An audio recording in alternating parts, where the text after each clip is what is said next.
Hello friends, welcome back to my YouTube channel concept nursing classes. आज की class में next practice test solve करेंगे। Question number 1, लुप्त या दोषयुक्त एक्स गुणसूत्र के कारण लड़कियों में होने वाला आनुवंशिक विकार कौन सा है? Option 1 down syndrome, option 2 Edward syndrome, option 3 Patau syndrome, option 4 Turner syndrome.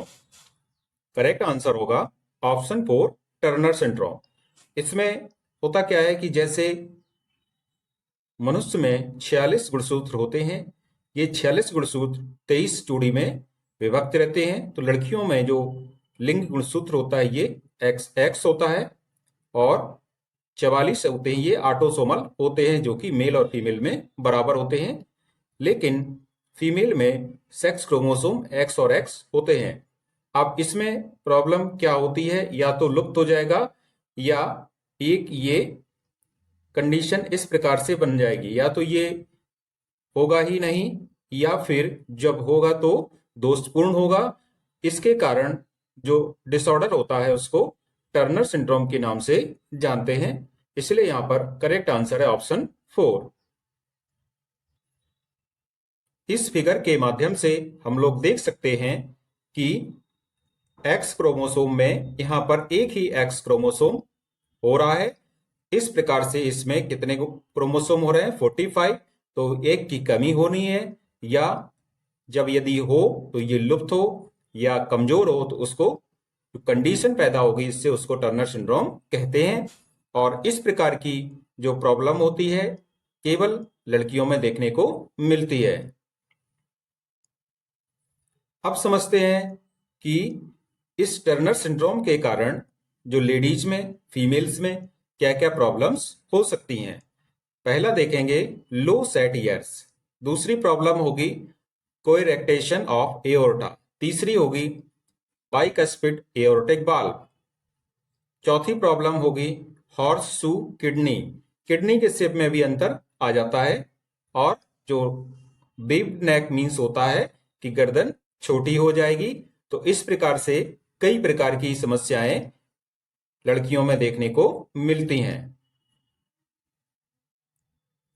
Turner syndrome एक आनुवंशिक विकार है जो महिलाओं में होता है। यह तब होता है जब किसी महिला की कोशिकाओं में से एक एक्स गुणसूत्र पूरी तरह या आंशिक रूप से गायब हो जाता है। तो इसको मोनोसोमी भी बोलते हैं, मोनोसोमी एक्स, या एयरलिच टर्नर सिंड्रोम के नाम से भी जाना जाता है।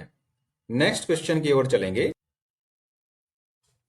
वेबर परीक्षण की सहायता से निम्नलिखित में से किस कपाल तंत्रिका के कार्य का मूल्यांकन किया जा सकता है? कपाल तंत्रिका 8, कपाल तंत्रिका 10, कपाल तंत्रिका 7 और कपाल तंत्रिका 9। तो ये क्रेनियल नर्व से संबंधित क्वेश्चन है। क्रेनियल नर्व ऐसी नर्व होती हैं जो स्कल से निकलती हैं, और विभिन्न प्रकार के कार्यों में इनका हस्तक्षेप होता है। और क्रेनियल नर्व 3 प्रकार की होती हैं, सेंसरी, मोटर और मिक्स्ड। और एक बात और आपको ध्यान रखना चाहिए कि 12 जोड़ी या 12 पेयर क्रेनियल नर्व्स होती हैं। अब यहाँ पर जो वेबर टेस्ट होता है ये किया जाता है सुनने के लिए। किसके लिए? हियरिंग टेस्ट भी इसको कहते हैं। और जो हियरिंग का काम होता है ये होता है क्रेनियल नर्व 9 का। इसलिए यहाँ पर जो करेक्ट आंसर होगा ऑप्शन 4 सही हो जाएगा।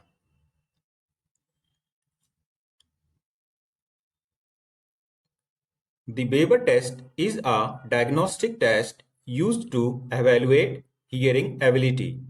This test is used to make a diagnosis in people with unilateral hearing loss.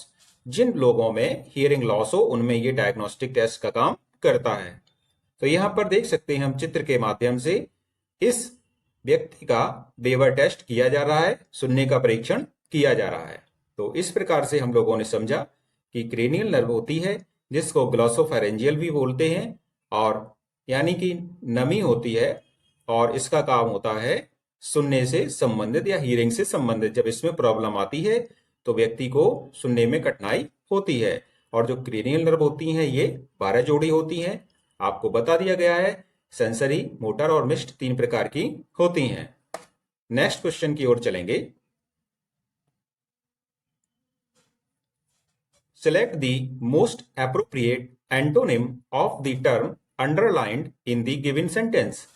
यहां पर ये इंग्लिश से संबंधित क्वेश्चन आ गया है, तो इसको भी हम लोग सॉल्व करेंगे। हम लोगों के सामने एक सेंटेंस दिया गया है। इस सेंटेंस में एक वर्ड अंडरलाइन किया गया है, तो इस अंडरलाइन की आपको एंटोनिम मीन्स अपोजिट वर्ड बताना है। The firefighters' courageous actions saved many lives during the village. Fire fighters means होते हैं आग बुझाने वाले जो सैनिक हैं, जो भी सेवारत हैं, उनके साहस के कारण कई लोगों का जीवन बच गया। तो इसमें से जो एंटोनिम बताना है, ये बताना है करेजियस का। तो option 1 scary, option 2 warm hearted, option 3 fearful, option 4 वैलरस। तो यहाँ पर करेजियस मतलब होता है साहसी व्यक्ति, और जब इसका विपरीत करेंगे तो जो अपोजिट होगा ये होता है भयभीत, डरपोक व्यक्ति। तो डरपोक का मतलब है जो डर से डरे, तो ये हो जाएगा फियरफुल। इसलिए करेजियस का एंटोनिम होगा फियरफुल। नेक्स्ट क्वेश्चन की ओर चलेंगे। ICD-10 वर्गीकरण के अनुसार F20.0 क्या है?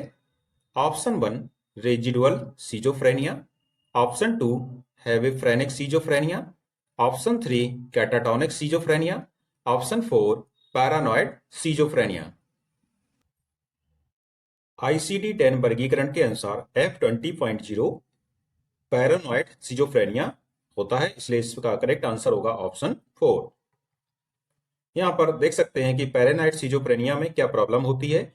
Paranoid schizophrenia is a term that was once used to describe a type of schizophrenia that involves paranoia, delusions, and hallucinations.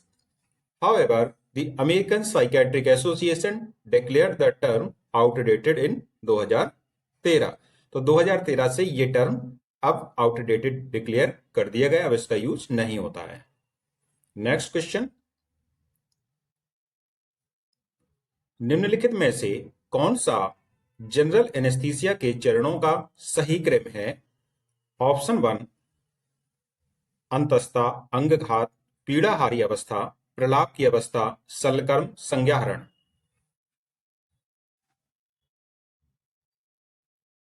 Next question, flooding therapy का मुख्य संकेत क्या है? What is the main indication of flooding therapy? Option 1 bipolar affective disorder, option 2 obsessive compulsive disorder, option 3 specific phobia, option 4 major depression.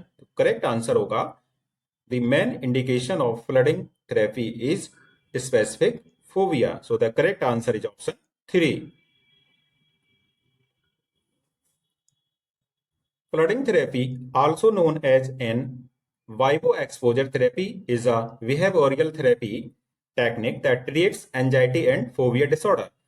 इस प्रकार की जो flooding therapy होती है, इसका उपयोग एंजाइटी और फोबिया डिसऑर्डर के इलाज के लिए किया जाता है। यह एक प्रकार की टेक्निक है।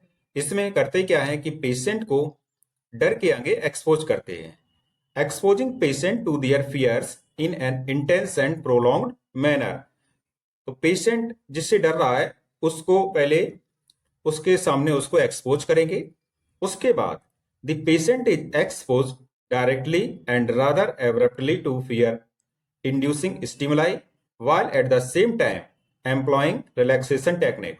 पहले उसको एक्सपोज करेंगे जिससे वो डर लग रहा है, उसको स्टिमुलस देंगे, उसके बाद रिलैक्सेशन टेक्निक अपनाएंगे उसको एंजाइटी को शांत करने के लिए। तो इस प्रकार की थेरेपी को फ्लडिंग थेरेपी कहा जाता है। नेक्स्ट क्वेश्चन, निम्नलिखित में से कौन सी दवा सूत्री विभाजन निरोधक माइटोटिक इनहिबिटर होती है? Option 1 etoposide, option 2 daunorubicin, option 3 cyclophosphamide, option 4 vincristine. हम लोग अच्छी तरह से जानते हैं कि सूत्री विभाजन एक ऐसा विभाजन होता है जिसमें एक कोशिका से क्या होता है, दो कोशिकाओं का निर्माण होता है, लेकिन उनमें जो गुणसूत्र है वो समान रहते हैं, इसलिए इसको समविभाजन कहा जाता है। गुणसूत्रों की संख्या में परिवर्तन नहीं होता है। अब यहाँ पर इसका जो उपयोग होता है कैंसर के इलाज में होता है, क्योंकि कैंसर में क्या होती है, सेल्स सूत्री विभाजन के द्वारा, माइटोटिक डिवीजन के द्वारा बढ़ती रहती हैं। तो यहाँ पर एक दवा होती है जिसका नाम है विनक्रिस्टीन। ये दवा देने से सूत्री विभाजन नहीं होता है और कैंसर की जो ग्रोथ है वो रुक जाती है। तो इसलिए यहाँ पर जो करेक्ट आंसर है ऑप्शन 4 सही है। नेक्स्ट क्वेश्चन, निम्नलिखित में से किस कार्यक्रम को प्राथमिक शिक्षा के लिए पोषण सहायता का राष्ट्रीय कार्यक्रम के रूप में जाना जाता है? Option 1 ICDS programme, option 2 mid day meal scheme, option 3 mid day meal programme, option 4 Balwadi nutrition programme. तो यहाँ पर जो मिड डे मील स्कीम होती है प्राथमिक शिक्षा के लिए पोषण सहायता का राष्ट्रीय कार्यक्रम है, इसलिए यहाँ पर करेक्ट आंसर होगा ऑप्शन 2 मध्याह्न भोजन योजना।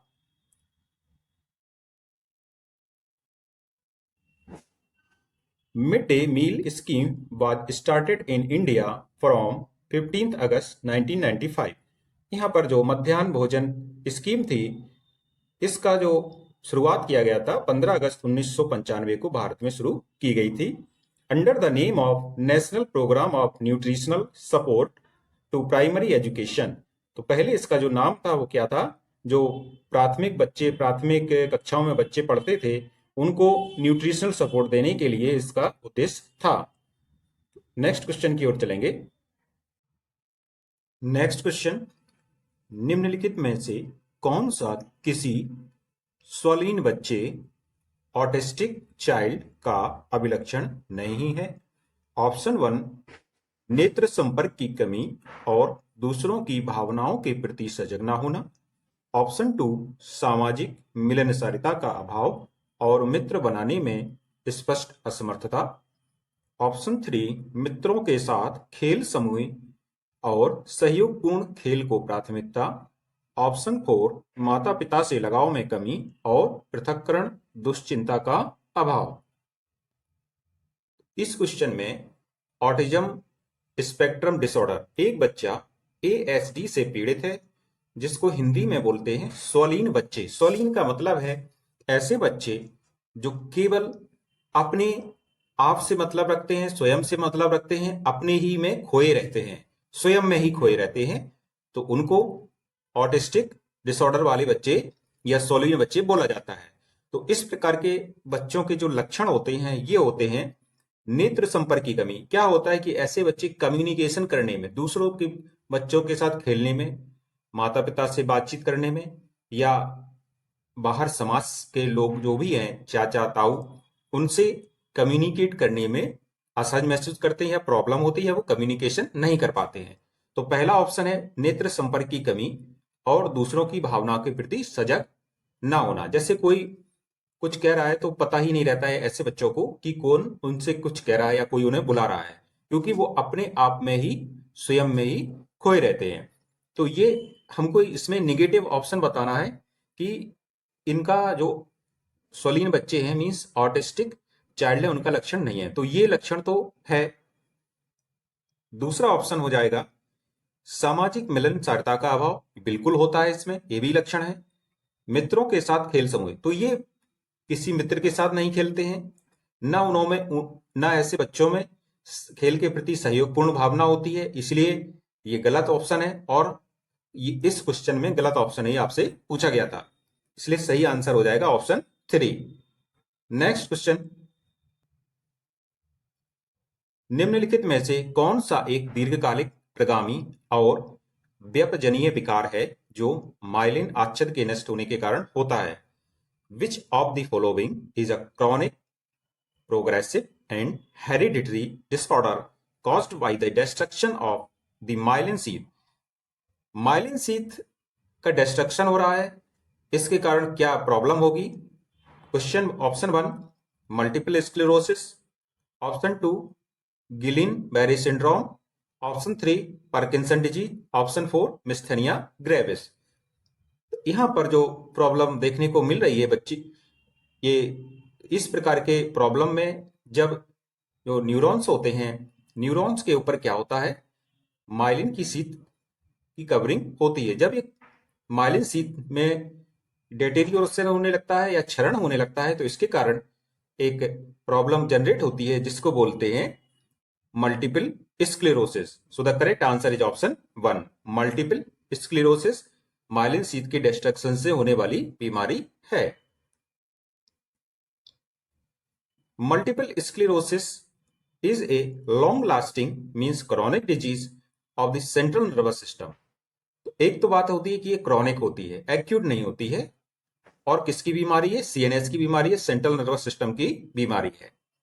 It is thought to be an autoimmune disorder, a condition in which the body attacks itself by mistake. तो ये जो बीमारी होती है myasthenia gravis, sorry multiple sclerosis, एक ऑटो इम्यून डिसऑर्डर है जिसमें हमारे शरीर की ही कोशिकाएं जो इम्यूनिटी बनाने का काम करती हैं, ये न्यूरॉन्स पे अटैक कर देती हैं, जिससे उसकी जो न्यूरॉन्स की जो लेयर होती है जिसको कि माइलिन शीथ बोलते हैं, वो डिस्ट्रक्ट होने लगती है, डिजेनरेट होने लगती है। यहाँ पर देख सकते हैं एक न्यूरॉन्स दिया गया है। यहाँ पर ये आपके सामने एक अच्छा वाला न्यूरॉन्स है, एक सही कंडीशन में न्यूरॉन्स है, और ये न्यूरॉन्स में इसमें क्या हो गया है, क्षरण हो गया है माइलिन शीथ का, देख सकते हैं इस प्रकार से। तो ये क्या करेगा, ये कम्युनिकेशन इससे नहीं हो पाएगा। कई प्रकार की न्यूरोलॉजिकल समस्याएं इस प्रकार के व्यक्ति में देखने को मिलती हैं, और जो सिग्नल है क्या हो जाएंगे, ब्लॉक्ड भी हो सकते हैं या धीमे पड़ जाएंगे, क्योंकि जो सिग्नल ले जाने वाली ये वायर है ये क्या हो जाती है, टूट जाती है, बीच बीच में कमजोर हो जाती है, इसलिए सिग्नल इंटरप्ट होने लगेंगे, और ये होता है इसके माइलिन शीथ के डिस्ट्रक्शन से। आज की ये क्लास यहीं पर समाप्त होती है। यदि आपको ये नेक्स्ट क्वेश्चन, मनोसामाजिक विकास के निम्नलिखित चरणों में से कौन सा आमतौर पर इलेक्ट्रा मनोग्रंथि और एडिपस मनोग्रंथि की विशेषता है? Option 1 genital stage, option 2 oral stage, option 3 anal stage, option 4 phallic stage. तो यहाँ पर फ्राइड ने मानव विकास की 5 अवस्थाएं बताई थी। पहली थी oral, second oral, anal, phallic, latent and genital. इस प्रकार से 5 अवस्थाएं बताई थी। तो इनमें से जो तीसरी अवस्था है जिसको कि फैलिक स्टेज कहते हैं, यह ऐसी अवस्था है जिसमें बच्चों का जो डेवलपमेंट होता है वो अपने विपरीत सेक्स के प्रति आकर्षण इसमें बन जाता है। इसको इलेक्ट्रो कॉम्प्लेक्स और इडिपस कॉम्प्लेक्स के नाम से जाना जाता है। इसलिए करेक्ट आंसर होगा option 4 phallic stage. Next question की ओर चलते हैं। अंतःत्वचा insulin injection, subcutaneous insulin injection के लिए उपयुक्त सुई का आकार है? Option 1 27 gauge, option 2 18 gauge, option 3 22 gauge, option 4 20 gauge. इसमें से जब इंसुलिन इंजेक्शन लगाते हैं तो इंसुलिन इंजेक्शन सबकुटेनियस लगाया जाता है, जिसके लिए जो नीडल का आकार होता है ये होता है 27 गेज का। So the correct answer is option 1। Next question, jack knife position को किस नाम से भी जाना जाता है? Option 1 Kraske position, option 2 rose position, option 3 Magill position, option 4 Sims position. Correct answer होगा ऑप्शन 1 क्रॉस के पोजीशन को जैक नाइफ पोजीशन के नाम से भी जाना जाता है। नेक्स्ट क्वेश्चन, एक सीजोफ्रेनिक पेशेंट से पूछा गया कि उसके परिवार में कितने सदस्य हैं। उसने उत्तर दिया, ओह शायद 7, क्योंकि बहुत से लोग मुझसे कहते हैं क्योंकि यहाँ बहुत गर्मी है, राजू बहुत अच्छा लड़का है, पंजाबी इसके बारे में क्या ख्याल है? यह निम्नलिखित में से किसका उदाहरण है? Option 1 perseveration, option 2 circumstantiality, option 3 clang association, option 4 incoherence. Correct answer होगा, इस प्रकार के खंडित मानसिकता वाले रोगी से जब सदस्य प्रश्न पूछा जाता है तो उत्तर उससे सीधा ना मिल करके यहाँ वहाँ की बातें वो अधिक करता है, इसको बोलते हैं अबोधगम्यता या incoherence. So the correct answer is option 4। Next question, निम्नलिखित में से कौन सा राइटर सिंड्रोम्स का लक्षण नहीं है?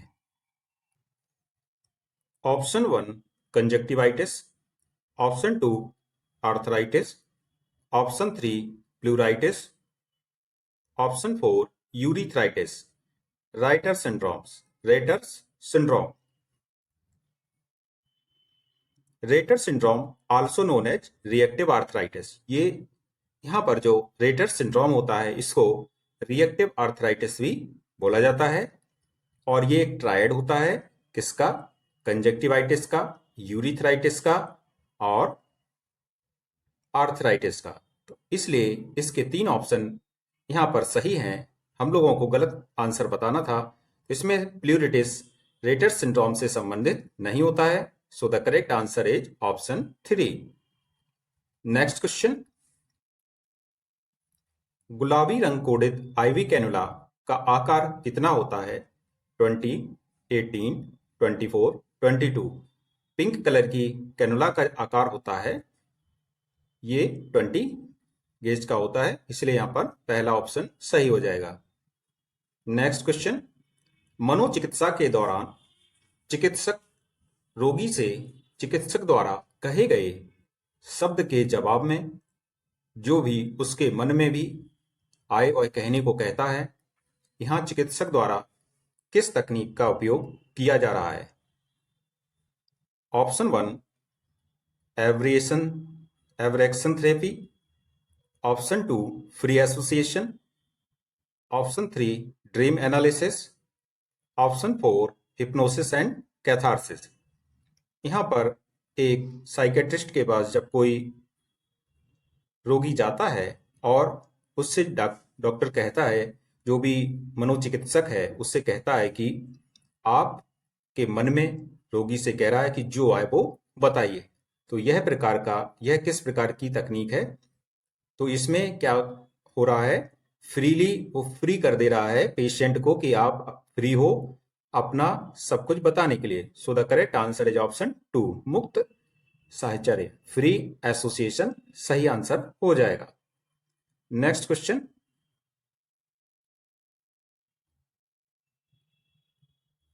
उस विकल्प का चयन करें जो निम्नलिखित छवि में दिखाए जा रहे संकेतों का सही वर्णन करता है। यहाँ पर एक फिगर है और आप यहाँ पर देख सकते हैं, इसमें स्किन में कुछ प्रॉब्लम देखने को मिल रही है। तो ये किसका वर्णन कर रहा है? Option 1 open comedone phenomenon, option 2 Koebner phenomenon, option 3 Nikolsky phenomenon, option 4 Brudzinski phenomenon. Correct answer होगा option 2 Koebner phenomenon. Koebner phenomenon, Koebner घटना एक त्वचा की ऐसी स्थिति होती है जिसमें चोट लगने के बाद जो स्वस्थ या हेल्दी स्किन होती है उस पर नए घाव बन जाते हैं, जो कि यहाँ पर दिखाई दे रहे हैं। जब चोट लगने के बाद त्वचा पर, जो कि हेल्दी स्किन पर नए घाव दिखाई दें, तो इसको कोवेनर फिनोमेनॉन कहते हैं। सो the correct answer is option 2। Next question, नीचे दिए गए चित्र में कौन सी वस्तु दर्शाई गई है? यहाँ पर देख सकते हैं, एक यहाँ पे ये ट्यूब दी गई है, आपको बताना है ये कौन सी ट्यूब है। Option 1 cuffed TT tube, option 2 uncuffed TT tube, option 3 cuffed ET tube, option 4 uncuffed ET tube. तो ये कौन सी है? अनकफ्ड ईटी ट्यूब है, इसलिए यहाँ पर फोर्थ ऑप्शन सही हो जाएगा। नेक्स्ट क्वेश्चन, निम्नलिखित में से किसमें अनुशासनहीन तरीके से शराब पीना शामिल है जो व्यक्ति के पारस्परिक और पारिवारिक रिश्तों और कार्य जीवन को बिगाड़ देता है? जिसमें शारीरिक या भावनात्मक दर्द से राहत पाने के लिए शराब के प्रभावों पर निर्भरता होती है, लेकिन नियंत्रण खोने या परहेज करने में असमर्थता के बिना। Option 1 gamma alcoholism, option 2 epsilon alcoholism, option 3 alpha alcoholism, option 4 beta alcoholism. Correct answer होगा option 3 alpha alcoholism. Alpha alcoholism अनियंत्रित शराब पीने से संबंधित एक विशेषता होती है, जिसमें व्यक्ति अपने पारस्परिक पारिवारिक रिश्तों और जो उनके वर्किंग एरिया है उसमें अपने संबंधों को बिगाड़ देता है। किसके कारण? अत्यधिक शराब पीने के कारण। ये आता है अल्फा अल्कोहलिज्म में। और ऐसा ये व्यक्ति इसलिए करता है क्योंकि वह अपने शारीरिक या भावनात्मक दर्द से राहत पाने के लिए अल्कोहल पर निर्भर हो जाता है ऐसा व्यक्ति। तो इसलिए उसको सारे जो इसके सभी प्रकार के संबंध हैं वो खराब हो जाते हैं, और ये आता है अल्फा अल्कोहलिज्म में। सो the correct answer is option 3। Next question, नीचे दिए गए चित्र में कौन सा उपकरण दर्शाया गया है? यहां पर आप देख सकते हैं एक एपरेटस यहां पर दिया गया है। Option 1 portable suction machine, option 2 oxygen concentrator, option 3 IABP pump, option 4 ECMO machine. आप ये देख रहे हैं कि आसानी से ये क्या है, एक सक्शन मशीन है। यहाँ पर जो भी किसी व्यक्ति ने यदि जहर पी लिया हो तो या फिर सक्शन करने के लिए ये मशीन यूज की जाती है, इसलिए करेक्ट आंसर होगा ऑप्शन 1। नेक्स्ट क्वेश्चन, नीचे दिए गए चित्र में प्रदर्शित कंफर्ट डिवाइस की पहचान करना है। यहाँ पर एक डिवाइस दी गई है, इसको बताना है ये कौन सी डिवाइस है। Option 1 trochanter roll, option 2 Wohler strip, option 4 trapeze bar, option 4 halo vest. तो यहाँ पर जो डिवाइस दी गई है इसको ट्रेपेजवार कहते हैं, इसलिए यहाँ पर तीसरा ऑप्शन सही हो जाएगा। Next question, tear drop shaped RBC को किस नाम से जाना जाता है? Option 1 drepanocytes, option 2 elliptocytes, option 3 spherocytes, option 4 dacrocyte. इस प्रकार की टीयर ड्रॉप शेप्ड आरबीसी को डेक्रोसाइट के नाम से जाना जाता है, इसलिए यहां पर चौथा ऑप्शन सही हो जाएगा। Next question, subcutaneous insulin injection के लिए नीडल का साइज होता है 27G, 18G, 22G, 20G। Correct answer is option 1 27G। पूर्ण अवधि पर प्लेसेंटा और शिशु के वजन का सामान्य अनुपात कितना होता है? 1:2, 1:6, 1:4, 1:3। पूरे टर्म हो जाता है, जब पूरा टर्म हो जाता है तो प्लेसेंटा और शिशु का जो वजन का अनुपात होता है ये होता है 1:6 के अनुपात में, इसलिए यहाँ पर करेक्ट आंसर होगा option 2। Next question,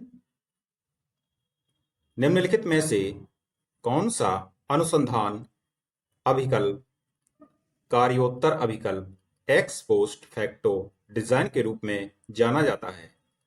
option 1 quasi experimental design, option 2 true experimental design, option 3 descriptive design, option 4 correlation design. Correct answer होगा एक्स पोस्ट फैक्टो डिजाइन के रूप में कोरिलेशनल डिजाइन को भी जाना जाता है। सो the correct answer is option 4। Next question, को छोड़कर निम्नलिखित सभी केंद्रीय प्रवृत्ति के माप हैं?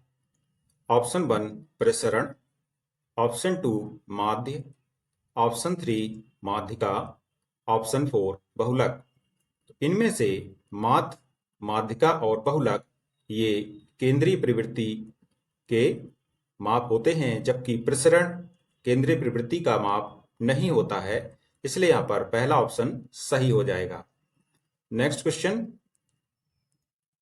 चित्र में दिखाए गए उपकरण का सही उल्लेख करने वाले विकल्प का चयन करें। Option 1 cephalotribe, option 2 pelvimeter, option 3 cranioplast, option 4 decapitation hook. Correct answer is option 2 pelvimeter. Next question, संक्षिप्त शब्द अर्ज किस रोग के लक्षणों और नैदानिक मानदंडों से संबंधित है? Option 1 incomplete spinal cord injury, option 2 Parkinson's disease, option 3 restless leg syndrome, option 4 Alzheimer's disease. Correct answer होगा option 3 restless leg syndrome. Restless leg syndrome एक ऐसी डिजीज होती है जिसमें रेस्ट करते टाइम पैर हिलाने की, लेग मूवमेंट की आदत रहती है, इसलिए इसका करेक्ट आंसर ऑप्शन 3 सही है। नेक्स्ट क्वेश्चन, निम्नलिखित में से किसको छोड़कर सभी हॉर्नर सिंड्रोम की विशेषताएं हैं? Option 1 nystagmus, option 2 anhidrosis, option 3 miosis, option 4 ptosis. Correct answer is option 1 nystagmus. Horner syndrome को ऑक्यूलोसिम्पैथेटिक पाल्सी भी कहते हैं। ऑक्यूलोसिम्पैथेटिक पाल्सी, इसमें प्रॉब्लम क्या होती है? इसमें प्रॉब्लम ये होती है कि जो ब्रेन से चेहरे और आंख तक की जो नर्व्स होती हैं, उनका जो मार्ग होता है, रूट होता है, वो ब्लॉक हो जाता है, जिससे क्या हो जाती है प्रॉब्लम? एनहाइड्रोसिस। एनहाइड्रोसिस मीन्स होगा, एनहाइड्रोसिस का मतलब होता है कि loss of sweating on the face, चेहरे पर जो पसीना है, नमी है, वो उसका लॉस हो जाएगा। मियोसिस का मतलब होता है कंस्ट्रिक्शन ऑफ द प्यूपिल, जो आंख का प्यूपिल है वो सिकुड़ जाएगा। और पिटोसिस का मतलब है ड्रॉपिंग ऑफ आईलिड्स, आईलिड्स या जो पलकें होती हैं वो नीचे की ओर गिर जाएंगी। इसलिए हॉर्नर सिंड्रोम में ये तीनों लक्षण देखने को मिलते हैं, जबकि निस्टेगमस उन लोगों में देखने को मिलता है जो कोयले की खदानों में काम करते हैं। Next question, theory of caring निम्नलिखित में से किसके द्वारा प्रस्तावित किया गया था? Gene Watson, Calista Roy, Dorothy Johnson, Lydia hall. Correct answer is option 1 gene Watson. Next question, गर्भावस्था के अंतिम सप्ताहों के दौरान भ्रूण का सिर श्रोणि में संलग्न होने पर गर्भाशय के स्तर में गिरावट को क्या कहा जाता है? Ballottement, lightening, quickening, effacement. Correct answer is option 2 lightening. Lightening एक ऐसी घटना होती है जिसमें प्रेगनेंसी के लास्ट वीक में जो फीटस होता है उसका सिर पेल्विस में संलग्न हो जाता है, जिसको लाइटनिंग बोला जाता है।